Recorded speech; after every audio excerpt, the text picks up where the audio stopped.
Hello नमस्कार good morning सुप्रभात मेरे दोस्तों।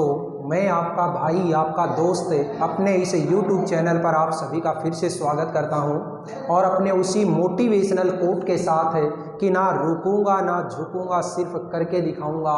आज की अपनी जो क्लास है क्लास नंबर 49 और हमारी इस प्री पोजीशन की क्लास नंबर है 5। देखिएगा दोस्तों, इस प्री पोजीशन की मैंने 4 क्लासेज आपको ऑलरेडी प्रोवाइड करवा दी हैं, जिसके अंदर मैंने कई सारे तरीके के प्री पोजीशन आपको करवाए, जैसे कि इन था, इनटू था, एट था, इसी तरीके से ऑन था, ओवर था और शायद और भी कई सारे तरीके के वो प्री पोजीशन आप लोगों को मैंने करवाए।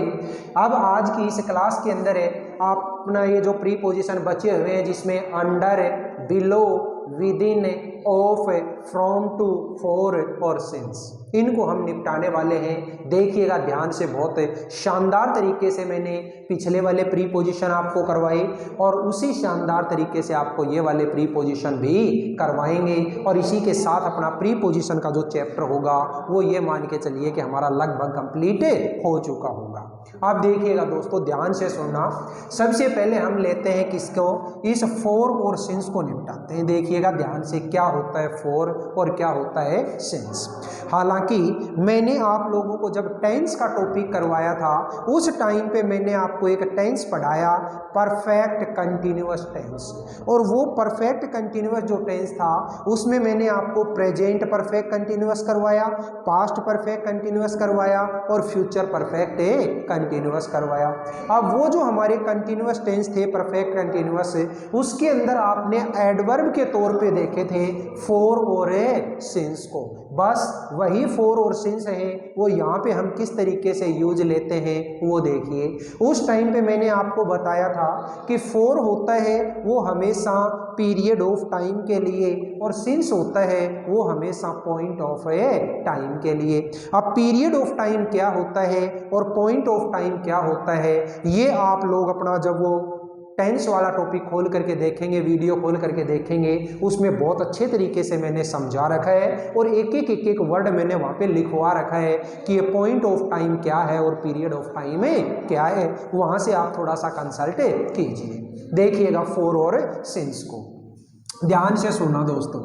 अब सबसे पहले मैंने एक सेंटेंस लिखा इस फोर और सिंस का, फोर और सिंस का, दोनों एक साथ लेकर के चल रहे हैं। अब आपको ये पता है कि फोर होता है वो पीरियड ऑफ टाइम और सिंस होता है वो पॉइंट ऑफ टाइम। देखिएगा एक सेंटेंस मैंने लिखा, आई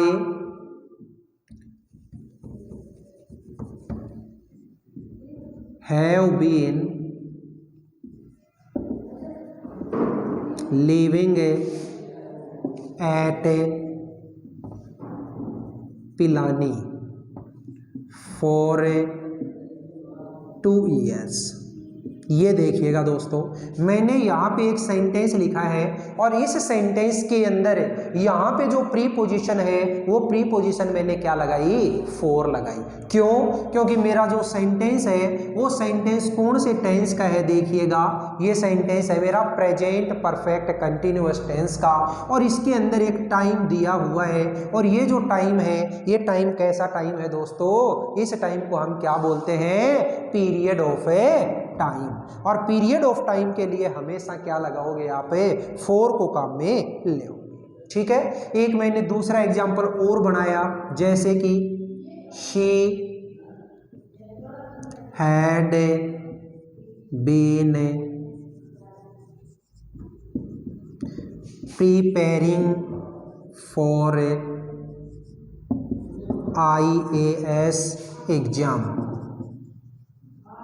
फॉर लास्ट 3 years। ये लीजिए, यहाँ पे मैंने जो सेंटेंस है ये सेंटेंस कौन से टेंस का लिखा है, पास्ट परफेक्ट कंटिन्यूअस टेंस का, और इसके अंदर भी एक टाइम दिया हुआ है मुझे लास्ट 3 years। तो ये जो टाइम है ये टाइम किस टाइप का टाइम है दोस्तों, ये है हमारा पीरियड ऑफ टाइम है। और पीरियड ऑफ टाइम के लिए आप किस प्री पोजीशन को काम में लेते हो, फोर को काम में लेते हो। क्लियर हो गई। अगला सेंटेंस देखिएगा जिसके अंदर हम सिंस को यूज में ले रहे हैं। देखिए Neha has been teaching English since 2015। ये लीजिए, यहाँ पे मैंने एक टाइम लिखा है और वो जो टाइम है वो टाइम कैसा है दोस्तों, पॉइंट ऑफ टाइम। और पॉइंट ऑफ टाइम से पहले हमेशा किस प्रीपोजिशन को काम में लेते हो, सिंस को काम में लेते हो। ठीक है, इसी तरीके से एक एग्जांपल और देखिए, जैसे they have been living here since birth. ठीक है, वे जन्म से यहाँ रह रहे हैं, यानी कि ये जो टाइम है ये टाइम कैसा है, मेरा पॉइंट ऑफ टाइम है। और पॉइंट ऑफ टाइम के पहले मैंने क्या काम में लिया, सिंस को काम में लिया। बोलिए दोस्तों, फॉर और सिंस दोनों के दोनों आपके समझ में आए या फिर नहीं। ठीक है, अगर समझ में आए हैं तो अगला जो हमारा प्रीपोजिशन आता है उस प्रीपोजिशन की हम बात करते हैं। देखिएगा कैसे, ध्यान से सुनिएगा।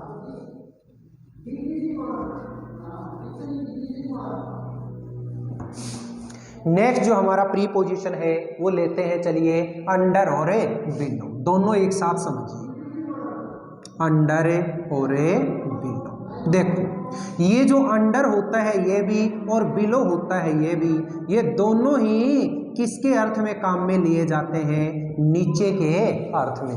अब सर दोनों ही नीचे के अर्थ में काम में लिए जा रहे हैं, तो फिर इन दोनों को सीखने की क्या जरूरत है? क्या इनका यूज अलग अलग होता है? बिल्कुल अलग अलग होता है। जिस तरीके से मैंने ऑन और ओवर या अपॉन के बारे में आप लोगों को बताया था, अबाउ के बारे में बताया था, जो कि ऊपर के अर्थ में काम में लिए जा रहे थे, इसी तरीके से अंडर और बिलो ये दोनों नीचे के अर्थ में काम में लिए जा रहे हैं। लेकिन कैसे, वो देखिए। अंडर को हम तब काम में लेंगे जब कोई भी एक चीज किसी दूसरी चीज के नीचे है। कोई भी एक चीज किसी दूसरी चीज के नीचे है, और नीचे भी इतनी कि उन दोनों के बीच में गैप होना बहुत जरूरी है। गैप होना बहुत जरूरी है। उसके लिए तो क्या काम में लेओगे, अंडर काम में लेओगे। और बिलो जो है, इस बिलो को हम तब काम में लेंगे जब एक चीज किसी दूसरी चीज के नीचे है और दोनों के बीच में आपस में टच है, दोनों के बीच में किसी प्रकार का कोई गैप नहीं है, तो उसके लिए हमेशा क्या काम में लेओगे दोस्तों, बिलो को काम में लेओगे। समझ में आया? अंडर है, इसके अंदर है गैप होना चाहिए, अंडर के अंदर है गैप होना चाहिए, और ये जो बिलो है इसके अंदर गैप नहीं होना चाहिए। समझ में आ गई बात? तो इस तरीके से अंडर और बिलो दोनों को हमें अलग अलग समझते हैं, दोनों को हम अलग अलग तरीके से सेंटेंस बनाते हैं। देखिएगा कैसे। मैंने अंडर का एक सेंटेंस बनाया, क्या है, the cat is sitting under a chair. ये लीजिए, बिल्ली एक कुर्सी के नीचे बैठी हुई है। कुर्सी के नीचे बैठी हुई, इसका मतलब ये नहीं है कि उन दोनों के बीच में आपस में टच हो, नहीं, उन दोनों के बीच में गैप है, जरूर है। तो ये जो सेंटेंस है ये सेंटेंस किसका है, अंडर का सेंटेंस है। ठीक है, इसी तरीके से दूसरा मैंने सेंटेंस लिखा, the train was running under the bridge। ठीक है, ट्रेन है वो ब्रिज के नीचे से जा रही थी। तो नीचे से जा रही थी, नीचे से गुजर रही थी, इसका मतलब क्या है कि जो ब्रिज है उस ब्रिज में और ट्रेन में आपस में किसी प्रकार का कोई टच नहीं है, उनके बीच में गैप होना बहुत जरूरी है। तो यहाँ पे हम क्या काम में लिया, अंडर को हमने काम में लिया। बिलो होता है, इस बिलो का अर्थ भी क्या होता है, नीचे के अर्थ में, लेकिन यहाँ पे किसी प्रकार का दोनों जो ऑब्जेक्ट है उन ऑब्जेक्ट के बीच में किसी प्रकार का कोई गैप नहीं होता। देखिएगा कैसे। मैंने एक सेंटेंस लिखा, it is my habit to put the books below the pillow. ठीक है, पिल्लो का मतलब क्या होता है दोस्तों? तकिया। ठीक है, देखिए, इट इज माई हैबिट, ये मेरी आदत है। क्या आदत है? To put the books below the pillow, कि मैं तकिए के नीचे बुक्स को रख देता हूं। जब तक पढ़ता हूं तब तक ठीक है, नींद आने लग जाती है तो तकिए के नीचे ही बुक्स को सरकाया और सो जाता हूं। अब सीधी सी बात यह है कि तकिए के नीचे अगर बुक्स सरकाई है तो ये तो है नहीं कि तकिया ऊपर लटक रहा है। तकिया और बुक्स है वो दोनों के दोनों आपस में टच हैं, उनके बीच में किसी प्रकार का कोई गैप नहीं है। तो इस तरीके से हमने किसको काम में लिया? यहाँ पे बिलो को काम में लिया। और बिलो को कब काम में लिया जाता है? जब दो ऑब्जेक्ट्स के बीच में किसी प्रकार का गैप ना हो, तो उस टाइम पे हम नीचे के अर्थ में किसको काम में लेते हैं? बिलो को काम में लेते हैं। बोलिए दोस्तों, अंडर और बिलो दोनों के दोनों समझ में आए या नहीं आए? और समझ में आ गए हैं तो अगला जो हमारा प्रीपोजिशन आता है उस प्रीपोजिशन का हम जिक्र करते हैं, वो सुनिएगा कैसे और कैसे नहीं।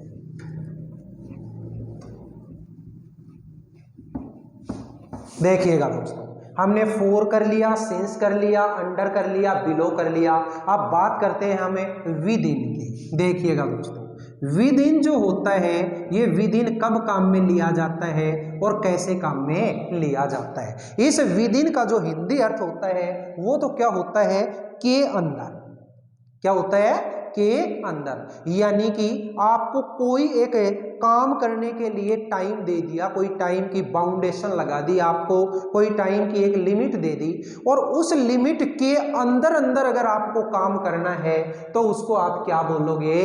विद इन के द्वारा शो करोगे। कोई भी आपको काम करना है, उस काम को करने के लिए जो टाइम बाउंडेशन आपको दी है, जो टाइम लिमिटेशन आपको दी है, उस लिमिट के अंदर अंदर आपको काम करना है, उसके लिए क्या किसको काम में लेओगे? आप विद इन को काम में लेओगे। कैसे? देखिए, मैंने एक एग्जांपल बोला, माय वाइफ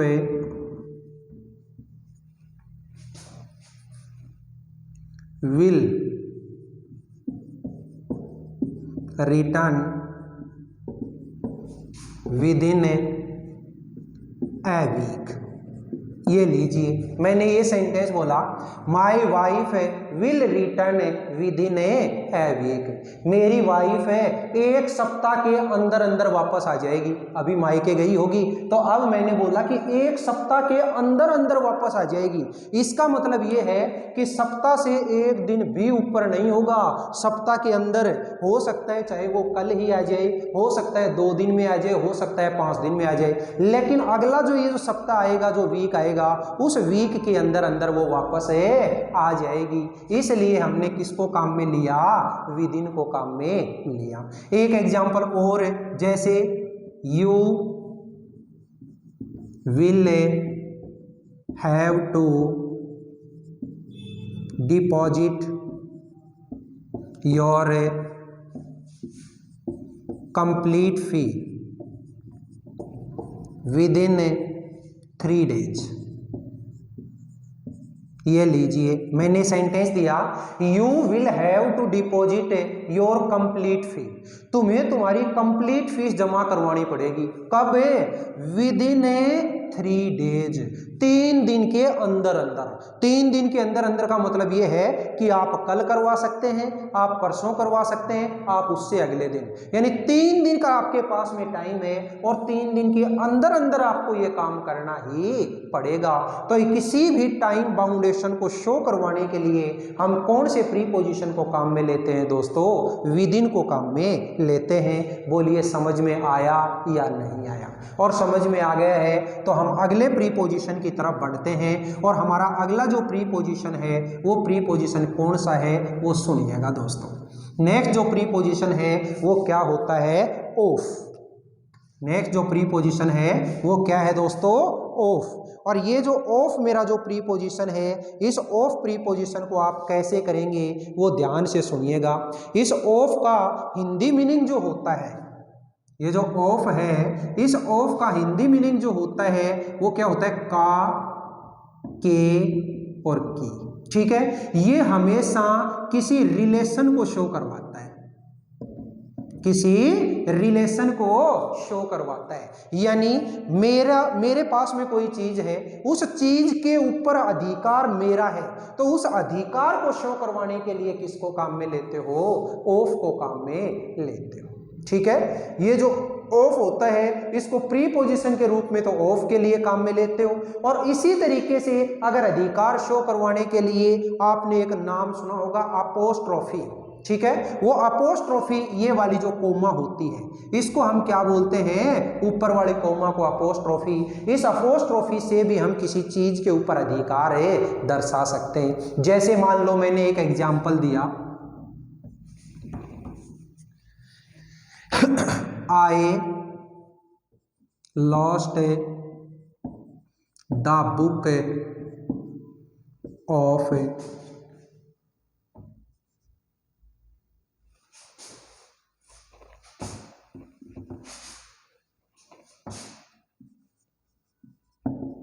प्रिंस। ये लीजिए, I lost the book of Prince, मैंने प्रिंस की बुक खो दी। ठीक है, या फिर मान लीजिए मैंने ये सेंटेंस दिया, I lost the book of history, मैंने हिस्ट्री की बुक खो दी। अब यहां पे ये जो ऑफ है, ये ऑफ किसके ऊपर किसका अधिकार है, उस चीज को शो करवा रहा है। यहां बुक के ऊपर किसका अधिकार है, इस प्रिंस का अधिकार है। और यहां ये जो बुक है, ये बुक किसकी है, हिस्ट्री सब्जेक्ट की बुक है, हिस्ट्री सब्जेक्ट की बुक है। तो ये जो ऑफ है, ये ऑफ हमेशा किसी रिलेशन को शो करवाता है। अगर मैं इसे अपोस्ट्रोफी से शो करवाऊं तो मुझे ये सेंटेंस कैसे बोलना चाहिए, आई लॉस्ट प्रिंस बुक। ठीक है, प्रिंस कैसे लिखे, इसको किस तरीके से लिखेंगे, आई लॉस्ट, ये प्रिंस लिखा, अपोस्ट्रोफी लगाया और एस। ठीक है, ये लीजिए। ठीक है, इसी तरीके से इसको लिखा तो आई लॉस्ट हिस्ट्रीज बुक, तो हिस्ट्रीज कैसे लिखोगे, हिस्ट्री लिखोगे, उसके बाद अपोस्ट्रोफी एस लगाओगे और आगे क्या हो जाएगा, बुक। लेकिन हमें अपोस्ट्रोफी पे अभी ध्यान नहीं देना, हमें केवल और केवल प्रीपोजिशन ऑफ पे ध्यान देना है। तो एक तो रिलेशन शो करवाने के लिए, दूसरा ये ऑफ होता है, ये ऑफ है। सेकंड जो इसका रूल आता है वो आप बहुत अच्छे तरीके से याद करिएगा, कहाँ काम में आता है। अगर कोई भी व्यक्ति किसी बीमारी से अगर पीड़ित होता है, कोई भी व्यक्ति किसी बीमारी से अगर पीड़ित होता है, यानी कि सफर है, तो उस सफर के साथ में तो क्या लगाओगे, प्रीपोजिशन फ्रॉम, क्या लगाओगे, फ्रॉम। लेकिन अगर कोई व्यक्ति किसी बीमारी से डाइड हो जाता है, यानी कि मर जाता है, तो उसके साथ में हमेशा प्रीपोजिशन क्या लगाओगे, ऑफ लगाओगे। ये जो रूल है, ये रूल पक्का एग्जाम के अंदर पूछा जाता है। अगर सफर है उस बीमारी से तब तो क्या करोगे, फ्रॉम, और अगर वो व्यक्ति उससे बीमारी से मर जाता है तो क्या लगाओगे, ऑफ लगाओगे। एग्जाम्पल देखिए, जैसे she is suffering from cancer. ठीक है, इसका मतलब क्या है कि वो कैंसर से पीड़ित है, तो यहां पे सफर है तब तो क्या करोगे, फ्रॉम। लेकिन अगर इस बीमारी से कोई मर जाता है तो यहां पे फ्रॉम की बजाय क्या लगाओगे, ऑफ। देखिए कैसे, हिज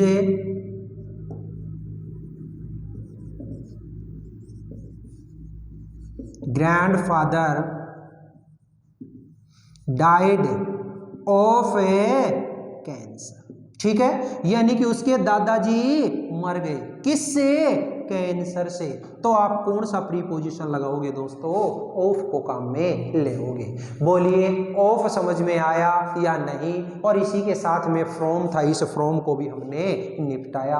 अब हमारा जो प्रीपोजिशन बचता है वो प्रीपोजिशन कौन सा है, जिसके अंदर आपके सामने मैंने लिखा रखा है फ्रॉम टू। और ये जो फ्रॉम टू होता है, इस फ्रॉम और टू को आप दोनों को एक ही साथ है एक सेंटेंस के अंदर कैसे काम में लेते हो, देखिएगा ध्यान से। एक तो अगर किसी प्लेस की बात हो तो स्टार्टिंग का जो प्लेस होता है उससे पहले तो फ्रॉम लगाओगे और लास्ट का जो प्लेस होता है उसके साथ में टू लगाओगे। ठीक है। अगर टाइम की बात आ जाए तो स्टार्टिंग का जो टाइम होता है उससे पहले फ्रॉम लगाओगे और लास्ट का जो टाइम होता है उसके साथ में टू लगाओगे।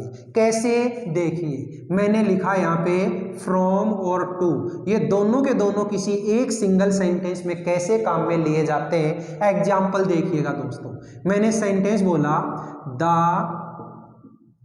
Train goes from